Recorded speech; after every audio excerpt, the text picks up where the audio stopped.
When I was flying here to Argentina with Lufthansa, with the German airline, they distributed these nice bottles of water. So, and you can read untouched national park water. So this is from really nice forests in Germany, which we like to preserve if we drink this water. This is perfect, and I liked it very much. Only then I started to think, while drinking this water, I consume about 2 tons of CO2 equivalents just by coming here. And this is about double the amount that the German ministry says one inhabitant in Germany should consume per year to have a sustainable development globally. So just by coming here, I consume double the amount of CO2 that I should consume, but anyhow, I drank some nice water from forests which I like to protect. So with this little introduction, I hope you can see that we need some strong measures, perhaps stronger measures than just drinking clean water from German forests. And one of these measures is a political instrument, which is the new European regulation on deforestation-free value chains, which I will now introduce a bit in more detail. Okay, this is the title of my presentation, and it will cover about 5 points. First I will start with some context, political and ecological context. Then I will give you an example, which is our own research in the Institute, how transnational trade can affect biodiversity, just as a background understanding. Then I have talk about the principles and the content of this regulation, which will be the biggest and the largest and most important part of my talk. Then there are some points for discussions and conclusions and recommendations. Now the background of the regulation is given in the regulation itself, in the preamble, a bit more nicely and detailed, like I just told you with my nice water bottle. So first it says that obviously the measures to protect the world or to avoid deforestation globally are not sufficient, obviously. And this is why the European Union has to step up the efforts to create stronger measures, and this is the reason for the regulation. Because the expansion of agriculture is accounted for 90% of the global deforestation, which is a lot. So agriculture is seen as the main driving force, direct driving force for global deforestation. And the European consumers, they consume about 1/3 of these agricultural products that are linked to deforestation. So the regulation is not about creating any trade barriers, but about taking the responsibility that we have as consumers in Europe to avoid deforestation and to reduce the footprint globally. So I give you a way of thinking or a general relation and hypothesis that I show here, which we call the forest transition hypothesis. Can I have the pointer here? Oh, that was me, sorry. No, there's no pointer. Okay, but there should be one. No. Okay. This is transporting it, sorry for that. Okay, what you can see here is that on the x-axis, when time goes on, usually in all the countries, the forest cover is declining. So this is the general understanding until it reaches a bottom, when it then will increase again with ongoing development. So what I want to show is that Germany has gone through this same development as well. So we have been a very densely forested country, and in the course of centuries we have deforested Germany as well until we were at the very bottom level, and now we have increased our forest cover again. We are now by 36% forest cover, whereas Argentina has 14%, and Argentina is still decreasing above the average of South America. What can we learn from that? I think we can learn that there should be ways that countries like Argentina have a sustainable development, a green development, without reaching the very bottom of this deforestation curve. So find ways to develop but not on the expense of the forests. But we also can learn something for Germany and Europe from this curve, which is like this. Because we are consuming lots of goods and products, we are enjoying high forest cover, which is a luxury, I would say, but this should not go on the expense of countries that are producing agricultural commodities and that are deforesting. So we need to find ways to stop that we contribute to this deforestation. And for this, there are rules needed, like the Sustainable Development Goal of the UNECE 15.2, halting to stop deforestation until 2020, which also Argentina has signed, or the European Deforestation Regulation. And then I give you this example, which is own research that we did in our institute. There is more regulations, not only this deforestation-free regulation that I introduced today. One of them, European, is a strategy for biodiversity in the EU until 2030. And this biodiversity strategy says we should increase the areas of our protected land. 30% of the terrestrial surface should be protected and no longer used in terms of wood harvest or for agriculture. So this is very ambitious, but it is clear that if we have more protected areas in the European Union, we will certainly have less production of timber and wood products in the European Union. So we modeled in our institute, based on global trade data, what this would be as an effect for other countries. And so these other countries that we affect by this, you can see in brown, which means that by increasing our protected areas, we consume more wood from those countries that you can see in brown. So we have, through the global trade, we certainly have some effects. It also affects Argentina, but to a lower level, which is the reason why it is not included in brown here. But then we took globally available biodiversity indicators, like forest cover, like governance indicators, like protected areas, like species extinction, and such indicators that are available globally, calculated the means for Europe, for the green areas of Europe, and those countries that are in brown. And what we can see is that these indicators mostly show higher biodiversity in the European Union already now, and lower biodiversity in the countries from which we will import even more wood. So I think it is rather clear that this cannot be the way forward, that we have better and better conditions in Europe on the expense of others that already now have lower biodiversity status. And so for that also there is a rule like the Convention on Biological Diversity, which foresees that also these countries should increase the level of protected areas to come on the same level. But we evaluated governance indicators that suggest that this will not be so efficiently done than in our country. So this is an example showing that we need measures, even stronger measures than this Convention on Biological Diversity to justify our consumption. Okay, now with this background and with this introduction, I come to this new regulation, which you can see here, which has been published on the 31st of May this year, and which we are now talking about today.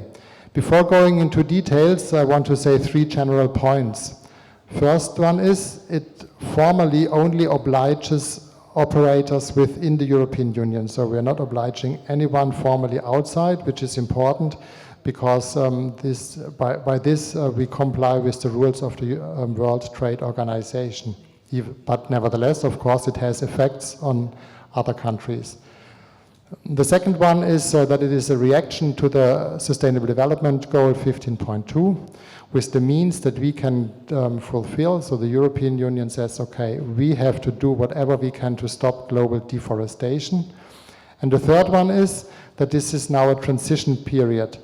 The regulation will only be fully implemented by the end of next year. So now is the time when all the details are elaborated and all the systems have to be created. And this is why this dialogue today and here is so important, because now we have the chance to create these systems. And what I have seen in Argentina convinced me that Argentina is rather far already with developing standards, for example. And so I encourage you, and say this will also be a conclusion, but I will say it already now. Use this time.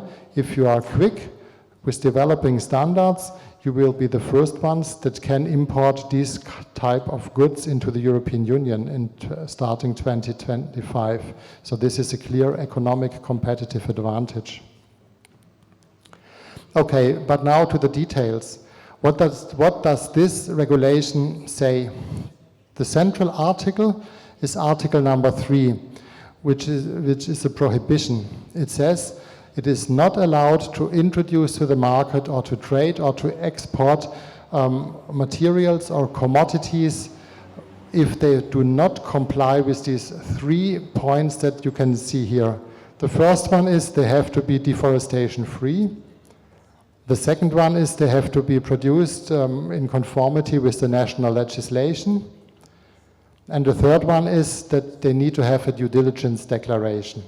And the due diligence regulation has to be signed by the importer within the European Union. This is what I said before. So the importers, they formally have to take a responsibility.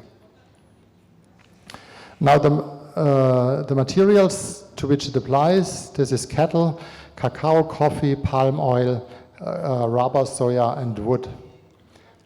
And then there is an annex which gives a long list of products that can be derived from these raw materials, and to each of these products in this long list in the Annex 1, the regulation applies. Now, what do we understand by free from deforestation? Okay. No, it will come again. Yes, what do we understand by free of deforestation? It means that they have to, can only come from areas that have not been deforested after 31st of December 2020. So they have to come from areas that were not deforested. It applies to the products and to parts of these products as well. And then last but not least, the due diligence regulation for declaration has to be based on a number of information items that I will show you in a minute, and it has to be based on a risk assessment, so the importer has to assess whether there's any risk of deforestation, and then he has to sign this due diligence regulation. I will now go to the information needs. What do we need for this due diligence requirement or declaration? So the due diligence requires that the importer takes into account these things and lists this, which is of course a description of the products, the quantity of the products, the land where it has been produced, and then important, the geolocalization. Probably you have heard about that. But we require that for each of these products or materials or commodities, the coordinates of the land where it has been produced are listed and are given. Then there are more, then there are contacts of the producers, proof for national legislation and so on. But the 4 first ones, they have to be submitted with the due diligence regulation. And then this importer has to sign the famous sentence that you see down here. Based on this declaration, the operator confirms and takes the responsibility, and only then he can import this into the European Union. So with this geolocalization, which is a central item, I would like to explain how the regulation is working. Each product needs to be accompanied by the coordinates. For each of the products, then we have this due diligence regulation, but it means that there needs to be a traceability system, because it is not just a piece of paper, but it has to be clearly linked to the products throughout the whole value chains. We need the documentation. Then the due diligence declaration gets a reference number, and this reference number is submitted to an information system and always then, so to say, creates the transparency that the customs, for example, or the authorities can check where the product comes from. To carry out the risk assessment, which the importer has to do before he can sign, he needs to rely on some more information, or he has to take into account additional information, even though he has not to submit them. And the first one is the category of risks. All the countries from which we import these goods will be, this is globally all countries, will be assigned one of these risk categories. And I come to a few details to this, and then there's additional information which the importers has to know. But as concerns the risk categorization, I think this is important also specifically for Argentina, because there will be 3 categories. One is high risk, one is low risk, and one is standard risk. So for these 3 categories, they will be assigned to all the countries by the European Commission until December next year, and it will be updated continuously. There's also criteria. The regulation is rather long, how the Commission will assign this. The point that I want to make here is that the countries are invited to take contact to the European Commission and to also provide information if they think we are low risk. So please provide to the European Commission the necessary information, because it is of course of interest that the countries should try to not to be in the high risk category, because this makes it more complicated, but of course try to be in a rather low risk category. And important still, and I will show an example, is that there can be different categories within one country. So in the north of Argentina, where there is more deforestation, probably the risk category will be higher, and in Buenos Aires or Santa Fe, it may be lower, but this has to be negotiated, or this has to be decided by the Commission based on the criteria that are in the regulation. Okay, and then there is one last article that I want to mention specifically. It is a very long article on cooperation measures, which is the basis for financing cooperation and support measures for to implement the necessary requirements in all countries. There's a detailed list of activities that can be supported, and one I mentioned under point number 5 is specifically dialogues. Oops, this is why I'm here. So specifically dialogues are one measure of increasing this, but there's also more like support for indigenous communities or setup of traceability systems, and there's really huge amounts of money based on this legal documents that are foreseen for that. This one I skipped. This is what applies specifically to the countries within the European Union. And then I would just like to give a few discussion points. So summarizing this, on the positive side, I think we can say that the European Union is stepping up to take responsibility and increased responsibility for effects linked to our own consumption. The second one is, as I have shown you, that there is lots of efforts for increased cooperation. The next one is, there is no country or no product forbidden or discriminated.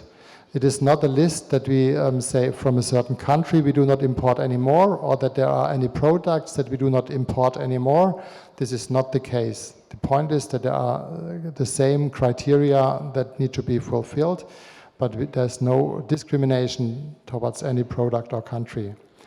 It may be updated in future, including more products or including other ecosystems. This may come. And the last point here is that everything is satellite-based, which creates a kind of transparent system. We have a rather late cut-off date, so all the deforestation that has been occurring before 2020 is no longer taken into account. There was a debate if we could have this cut-off date earlier, but to enable good satellite monitoring cross-checks, this is a late cut-off date, because after 2020 the satellite images are better than before. Okay, but then there are also question marks. And there has been written a letter signed by a number of ambassadors in Brussels, ambassadors of producer countries to the European Union, and also the Argentinian ambassador has signed the letter, and there were a number of arguments and concerns raised, which I will also like to present here and discuss them. The first is they say this is much too expensive, we have really high costs, and how can we deal with this? The second one is that the risk categories, they are discriminating and punitive. And the third one is that specifically the small agricultural farms, the smallholders, they are facing severe risks of poverty. So for them it is much harder to comply with these requirements than for the big companies. The next point was they say we need much more dialogue. And last but not least, there is criticism. It says, okay, if the European Union increases the standard higher and higher and higher, this will simply lead to the fact that all the countries only export to other countries and no longer to the European Union, and these other countries in Asia, China, US, wheresoever, Middle East, perhaps they have lower standards. So what you just do by raising these high standards, you encourage export to low standard countries, and this will then have exactly the contrary effects that what you wanted to intend. There is now one slide to each of these points, so 5 or 6 more slides, and then I give one slide with final recommendations. So as concerns the high costs, I would say, of course, sustainable production and development needs to be paid for. There is no way around, so we have to pay for this. And the way out is that the European consumers, they will have to pay. This is easy as that. We cannot require cheap products that are at the same time sustainable. My colleague Uli Manessa, he will later on present the way of thinking of civil society and the basis on which we think this is justified, because this regulation is based on a democratic process. It's a political will to have these products, and it's a political will and necessity to pay. Then I would say the most costs are anyhow occurring within the European Union, so much more will have to be happened and paid in our own areas. We have experience from wood certification, which says that additional costs were between 0 and 20%. But there were also wood producers, certified sustainable wood producers, that had no more costs, because implying such advanced systems has broader effects on efficient management that overcompensated the investment into the sustainable production. And this is what I mentioned at the beginning. You can also see it the other way around. If you have good standards, you have competitive advantages, and you can use this to have the better position on the market even. Then it's about the risk categories that I introduced, high, medium, and low risk categories. I would say this is not a disadvantage, but it is the only way, because we cannot treat all the countries and all the region equally. It is clear that others are more endangered than, let's say, Buenos Aires province, for example. So we need a differentiated vision and view on this. And I created this slide here for you, showing the north and middle central of Argentina to illustrate this. On the left side, the green areas, they are forest areas taken from the internet. Global Forest Watch publishes regularly and updates forest area based on satellite data. And they also show and calculate where the forest loss is. These are these pink little dots that you can see on the left map. So there are little dots. This is where we have lost the forest between 2021 and 2022. So, and as you know, probably it's mostly occurring in the north of Argentina. On the right side, I show also from an internet map the production of soya in 2019. And you see that the center is probably where we are just now. A lot of soya, central Argentina, in Cordoba and Santa Fe. But also in the north, this light blue that you can't see also indicates soya production in the north, but much more in the south. So, as concerns risk categories, I would say there is a big overlap between deforestation and soil production in the north. So this may be a high risk area. There is some overlap in the middle, but there is not much overlap between deforestation and production, specifically also for the cattle in the center. So this probably is not such a high risk category, and I would encourage Argentina to really step up and promote that the country certainly is not one big same risk area. Okay, then as concerns the small agricultural risks and the smallholders, yes, we cannot deny that they will have a more difficult position, because for them the efforts proportionally to the land that they are managing is much higher. What I can say is that Article 30 concerning the cooperation has a long list of measures specifically targeted at them. So I think there needs to be joint efforts to support small producers, for example with associations and cooperatives and other support measures to enable them to participate in production for export. And 3 ministries in Germany that are responsible for this, I can tell informally, they have already assigned more than €1 billion just for cooperation under the new regulation. So there's really measures for that, but we need to keep an eye on the smallholders, certainly. Then they say that we need more dialogue. Okay, I'm standing here, so for this I can be rather short here. Yes, we agree dialogue is important, and I hope that this today is not the last one. There needs to be more to link the systems together. And finally, the leakage issue, saying that when we create high standards in the European Union, the products will go to other more endangered and low-risk countries. I will say yes and no. This may happen. But I would give this back to the producer countries and say it's your decision to where you export. Either you follow the race to the bottom and try to have more cheap and even more cheap and even more cheap products that you can export anywhere, or you say, okay, it is also a possibility for ourselves to improve the sustainable production and try to gain the prices for that. There may even be a positive spillover. The best situation would be if the same standards apply to the complete production of all these countries like Argentina. If you do not have separated value chains, but if you had the same standards, the high standards for all the production, of course, that would be the ideal case. Then it would be a positive side effect. And I can tell you that the European Commission is negotiating and is in big contact with other countries like the US or like Asian countries and China and tries to convince them to also raise the standards. I don't know if they are successful. I hope so, perhaps not that high, but at least that we have a level playing field with other regions as well. Okay, one slide with recommendations and conclusions. The details of the regulation are not yet clear, but it's clear that geolocalization and traceability are the most important issues that the producer countries also can work on now. And I have been shown examples with the VSEC standard, for example, that a lot of work is already going on, which creates a competitive situation for your country. Continue to work on this, develop the systems and work on them. Then to the producers, I would say the main important contacts are your importers, because to them you will have to provide the information.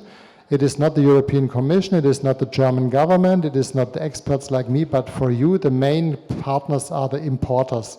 So they have to set the requirements, because they have to sign the due diligence declaration.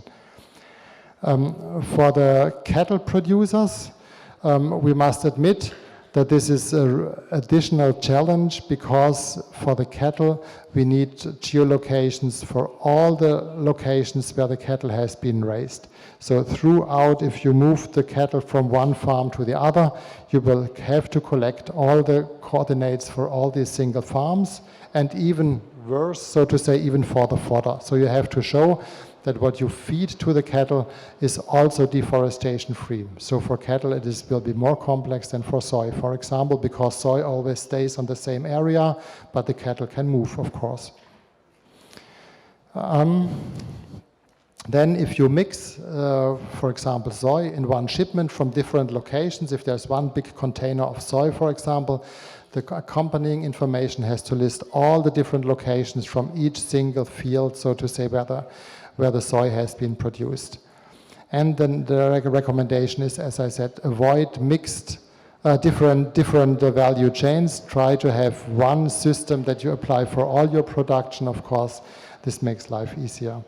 For the government, I would say negotiate different risk categories and use together also the producers, use the cooperation offers, so to say, that the European Union or the countries, member countries like Germany are ready to give. So with this final recommendation, I give a very, very final one. This is a nice political sentence that you can, it is so nice that you can just read it yourself. The European Union is taking a great effort and we want to support everyone. This is very political, but I think we can, in our dialogue here, we can have more details and a more substantial dialogue which goes beyond those very general statements that you can see here. So with this, I say thank you for your attention. There are two more colleagues in my institute which supported my presentation. To them, I always say thank you, Margaret Kötke and Melvin Lippe in the Thünen Institute. And another, muchas gracias, vielen Dank for the dialogue between Argentina and Germany.